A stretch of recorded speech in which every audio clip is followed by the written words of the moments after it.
네,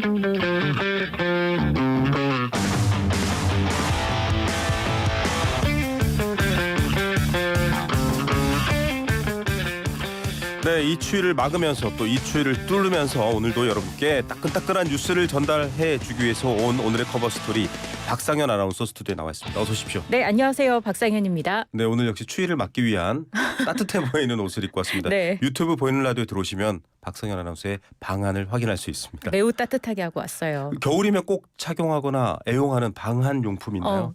지금도 저와 붙어 있습니다. 아, 두터운 옷인가요? 아니요, 내복이요. 내복 정말 중요하죠. 아, 진짜 중요해요. 실내 온도도 낮출 수 있고 에너지 절약도 할 수 있습니다. 그럼요, 돈도 아끼죠. 그럼. 네, 부모님께 첫 월급 받으면 또 사드리는 따뜻한 네. 마음의 표현이기도 합니다. 자, 내복처럼 따뜻한 YTN 라디오와 함께 해주시고요. 청취율 조사 기간입니다. 안내 잠깐 부탁드릴게요.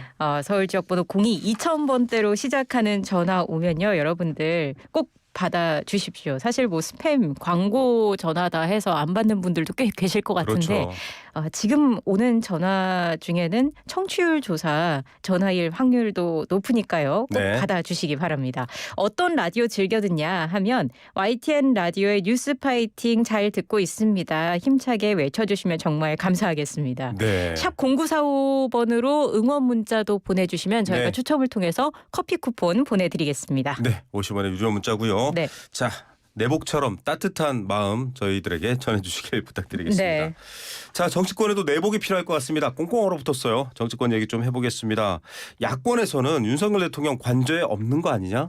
어디 다른 데로 간 거 아니야? 도주한 거 아니냐? 이런 의혹을 제기했는데 카메라에 포착됐다고요? 그러게요. 그 윤 대통령의 도주설이 그제 국회 법제사법위원회에서 촉발이 되지 않았습니까? 네. 윤 대통령이 관저에 있느냐 이렇게 박범계 의원이 질의를 했는데 오동훈 공수처장이 정확히 보고받은 건 없고 말씀드릴 수도 없다 이렇게 답하면서 관저에 없는 게 아니냐는 얘기가 나왔던 겁니다.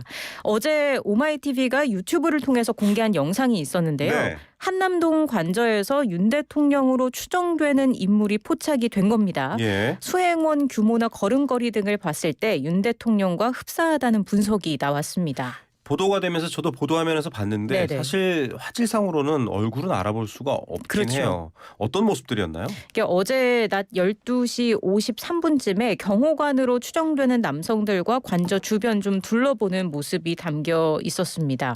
영상 속의 인물은 또 지난 3일 고위공직자 범죄수사처의 1차 체포영장 집행 당시 3차 저지선이 구축된 구역에 멈춰선 뒤에 주변을 둘러보는 모습을 보이기도 했는데요. 네. 이런 가운데 경찰도 윤 대통령이 지난 1차 체포영장 집행 당시는 물론이고 이번 주에도 한남동 관저에 머문 사실을 확인한 것으로 전해지고 있습니다. 예.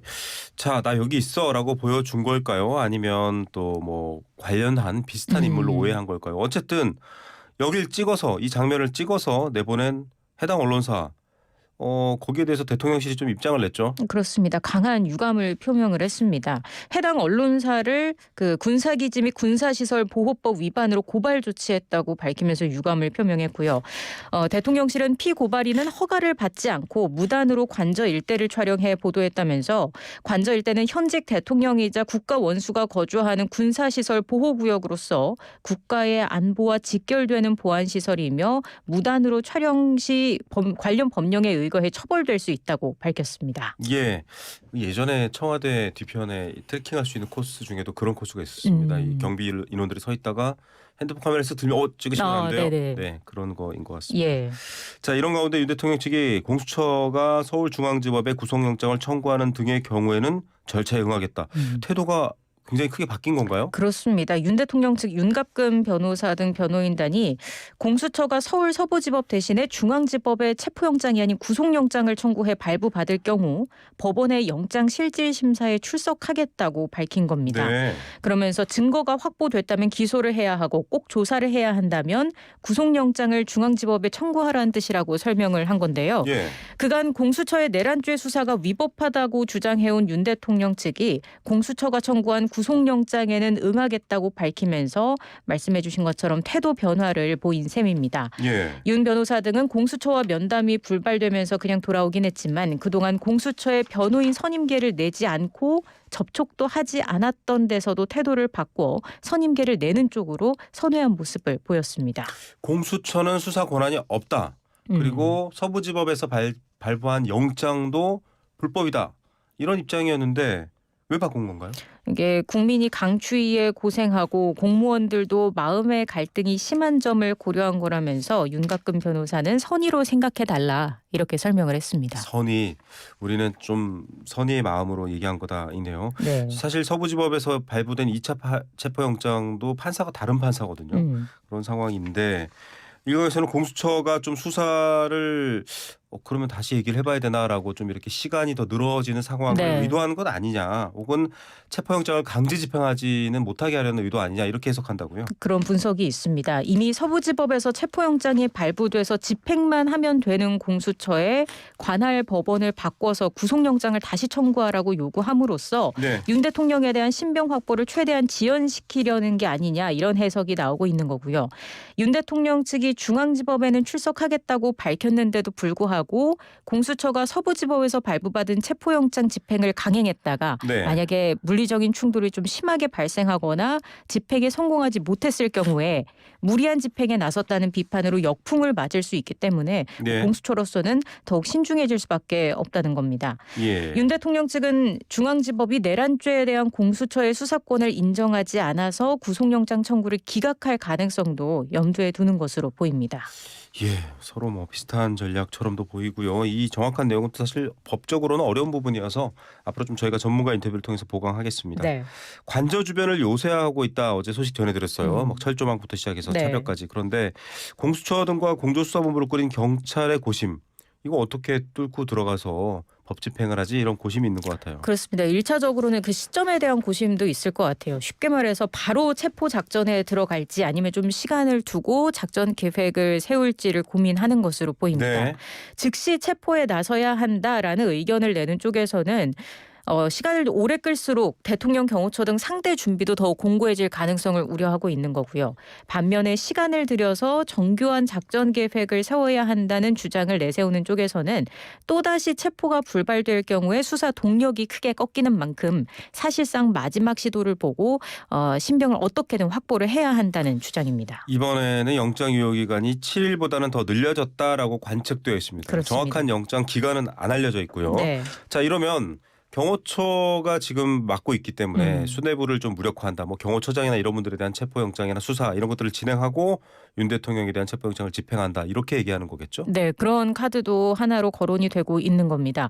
경찰은 박종준 경호처장을 특수공무집행 방해 혐의로 입건해서 오는 10일 3차 출석을 요구를 했는데 처장이 이날도 불응한다면 체포영장 신청이 예상되는 상황입니다. 마찬가지로 입건된 경호처 간부들에 대한 체포영장을 함께 받아서 윤 대통령 체포와 함께 집행할 경우 경호처의 힘을 빼놓을 수 있다는 관측입니다. 자, 이러면 체포영장 집행에 투입될 경찰 인력과 규모가 궁금해질 수밖에 없습니다. 네, 인력을 어떻게 할지도 고민 대상이겠죠. 지난 1차 집행 때는 공수처 30명, 경찰 120명 등 총 150명이 동원됐지만 경호처와 군인 200여 명의 격렬한 저항에 부딪혔습니다. 경찰은 지난번보다 인원을 보강해서 영장 집행에 나설 것으로 보이는데요. 이번 시도가 사실상 마지막이 될 수 있다는 점에서 경찰 비상계엄 특별수사단의 주축인 경찰청 안보수사대 120명에 더해 서울청 형사기동대 200여 명 등 광역수사단 400여 명과 서울 일선서 강력기 형사들을 총동원할 수 있다, 이런 말도 나오고 있습니다. 네, 그러면 이렇게 많은 인원이 들어가서 하기에도 사실 경호처는 대통령을 지키기 때문에 여러 가지 무기라든지 화력이 막강하다, 이런 평가도 있잖아요. 네. 어떻게 할지에 대한 관심도 높을 것 같아요. 그렇습니다. 경호처는 물론 관저를 지키는 군이 개인 화기로 무장한 만큼 경찰 특공대를 투입해서 일거에 제압하는 방안도 거론이 되고 있습니다. 경찰 특공대는 테러 예방 및 진압 등을 임무로 하는 조직이지 않습니까? 네. 소총 등 개인 화기로 무장할 뿐만 아니라 장갑차, 헬기 등도 운용합니다. 하지만 국가기관 간의 무력 충돌이라는 부담감이 있을 수 있고요. 자칫 유혈 사태로 이어질 수 있다는 부담도 적지 않은 상황입니다. 경찰 관계 관계자는 특공대 투입 가능성을 완전히 배제할 수는 없겠지만 이들의 동원을 검토하고 있지는 않다고 밝혔고요. 예. 유혈 사태는 최대한 지양하겠지만 반드시 체포영장을 집행하기 위해 최대한 모든 방법을 강구할 것이라고 덧붙였습니다. 자, 여기 주변에 시위대가 많은데요. 그런 분들까지 포함해서 누구도 다치거나 그래서는 안 될 것 같습니다. 이거는 네. 지금 체포영장을 집행하는 측이나 윤 대통령 측 모두가 국민의 안전과 생명을 가장 최우선해야 된다라는 생각이 듭니다. 물론 이 공무원들 포함해서요.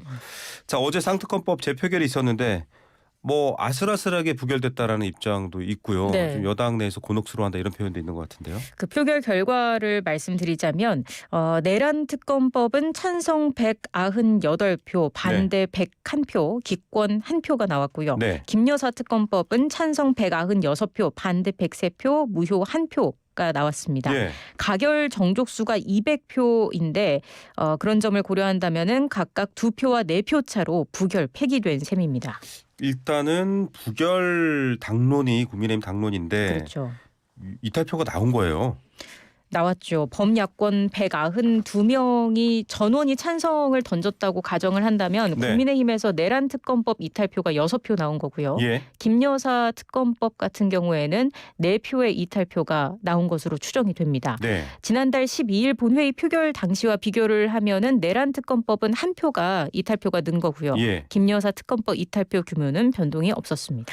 자, 이런 상황이 이 지금 법안이 민주당에서 조금 뭐 여당의 주장입니다. 위헌적이고 문제가 많다라고 하는 상황에서도 이런 상황이면 지난번보다 이탈표가 늘어나고 있잖아요. 네. 이 법안을 좀 수정하거나 바꾸면 좀 변할 수 있다라는 생각도 있을 것 같고요. 그래서 여야의 어떤 수싸움도 좀 전개가 될 맞습니다. 것으로 예상이 되는 상황입니다. 네. 우선 민주당은 쌍특검 중 내란특검법 먼저 제3자 추천 방식으로 바꾸는 동시에 특검을 네. 수사 범위에 외환죄를 추가해서 재발의한다는 방침입니다. 네네. 여당이 독소 조항으로 야당의 특검 추천권 독점 등을 지목했던 것을 고려했을 때 여당의 반대 명분을 원천 차단하려는 것으로 보이고요. 그렇군요. 오늘 재발의할 것으로 보입니다. 그리고 네. 설 연휴 전에 의결을 추진하기로 했습니다. 네. 표결 시점으로는 14일 또는 16일이 유력한 상황입니다. 국민의힘 내부에서도 위헌적 요소를 제거한다면 이 제기된 특별검사 법안에 대해서는 수정안을 좀 내자 이런 얘기가 있죠. 그렇습니다. 그런 제거한 안을 가지고 의원총회에서 논의하겠다고 설명을 했는데요. 다만 여당 차원의 특검법 발의 여부에 대해서는 논의 결과에 달려 있다면서 이른 시간 안에 그 안이 만들어지는 대로 의총에 논의를 붙여서 결론을 내도록 하겠다 이렇게 이야기를 했습니다. 예, 그리고 정치 관련된 사건들 얘기도 좀 해보겠습니다. 더불어민주당 전당대회 돈봉투 살포 의혹에 개입한 혐의를 받는 소나무당 송영길 대표 민주당 대표를 역임했었죠. 네. 1심 결과 어떻게 나왔습니까? 징역 2년형을 받고 법정 구속됐습니다. 네. 송영길 소나무당 대표는 2020년 1월부터 2021년 12월까지 본인의 후원 외곽 조직인 평화와 먹고 사는 문제 연구소를 통해서 기업인들에게 후원금 명목으로 불법 정치자금 7억 6천여만 원을 받은 혐의로 재판에 넘겨졌습니다. 예. 이 혐의가 인정됐고요. 재판부는 송 전 대표가 과거에도 정치자금을 받고 처벌받은 전력이 있는 데다가 혐의를 부인하고 반성하는 태도도 보이지 않았다고 지적을 했습니다. 네. 하지만 정점으로 지목된 민주당 전당대회 돈봉투 살포 의혹에 대해서는 무죄 판단이 나왔습니다. 지금 이 사건에 대해서 불법 정치자금 사건이라기보다는 돈봉투 사건 이렇게 살포 사건 이렇게들 많이 알고 계시는데 정작 돈봉투 살포가 무죄가 나왔어요. 그렇습니다. 이유가 뭡니까? 한마디로 증거 능력이 인정되지 않았다는 겁니다. 네. 법원이 수사 발단이 된 이정근 전 민주당 사무부총장의 휴대전화 녹음 파일의 증거 능력을 인정하지 않은 건데요. 그 휴대전화 같은 경우에는 돈봉투 살포를 송 대표가 인지했는지 여부를 결정할 그 핵심 증거로 거론이 되어 왔는데 이게 인정되지 않은 겁니다. 법원은 검찰이 제시한 증거가 대부분 위법하게 수집됐다면서 위법한 압수수색을 억제하고 재발을 방지하기 위해 증거 능력을 배제하는 게 불가피하다고 밝혔습니다. 검찰 입장은 어떻습니까? 검찰은 판결문을 검토한 뒤에 항소 여부를 결정한다는 입장입니다. 특히 재판부가 이정근 전 민주당 사무부총장의 휴대전화 녹음 파일 내 관련 정보가 위법하게 수집됐다면서 증거 능력을 인정하지 않은 걸 두고 기존 법원의 판단에 배치되는 것으로서 납득하기 어렵고 법리적으로도 도저히 수긍하기 어렵다고 강력히 반발했습니다. 예. 이번 1심 결과가 아직 소환조사조차 하지 못 부탄 돈봉투 수수 의혹 의원들에 대한 수사에는 또 어떤 영향을 줄지도 지켜봐야 할 것 같습니다. 네. 자, 또 다른 이슈로 한번 넘어가 보겠습니다. 이것도 많은 국민들이 관심을 갖고 있는데 좀 정치 뉴스에 가려져 있던 겁니다. 네. 지금 의정 갈등 문제가 있는데 의료계 최대 단체죠. 대한의사협회 신임 회장이 선출됐다고 합니다. 그렇습니다. 김태구 전국광역시도 의사협의회장입니다. 지난해 의정 갈등 초기에 의협 비대위원장을 맡아서 의료계 투쟁을 이끌기도 했는데요. 네. 1차 투표에 이은 결선 투표에서 60.38%를 득표해서 당선이 됐습니다. 예. 2027년 4월 30일까지 의협을 이끌 예정입니다. 자, 비교적 강경파라고 알려져 있죠. 그렇습니다. 김 회장은 다른 후보들에 비해서 중도 성향으로 분류되지만 의대 증원 정책에 대한 의대생과 전공의 반발이 계속되고 있어 당분간 또 대정부 강경 기조를 유지할 것으로 보입니다. 네, 대통령 체제든 권한 대행 체제든 국민들이 빨리 풀어주길 원하는 것 역시 이 의료 문제거든요. 해결이 됐으면 좋겠습니다. 네, 오늘 뉴스들 감사드립니다. 고맙습니다. 박상현 아나운서였습니다.